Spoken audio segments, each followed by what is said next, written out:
Well, Kansas City has been trying out a new dispatch system for 911 ambulance calls. But with a new system, it's taking longer for ambulances to answer emergency calls. Chris Hernandez is here with a closer look at those numbers. Chris. Elizabeth, the city's goal is to respond to 90% of calls within 9 minutes or less. But just take a look at this dramatic drop. City officials now say ambulances arrive within 9 minutes on only 76% of emergency calls.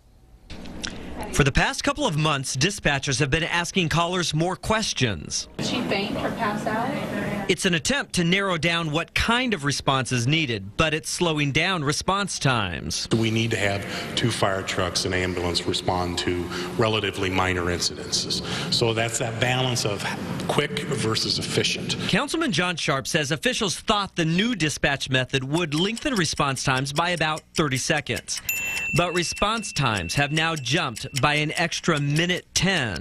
I'm very glad to see us going to take another look at that, because I think it has dramatically impacted response times. Another issue is a spike in attrition as employees leave the city's ambulance crews for other jobs. How we handle staffing, those types of issues we may be having of fatigue. He says 16 paramedics have quit since last fall, so the city manager wants to know if it's because of an improving economy or lower morale.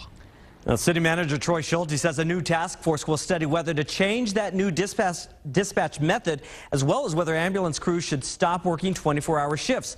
And he's also ordered a city audit to look at those ambulance response numbers. Chris Hernandez, 41 Action News.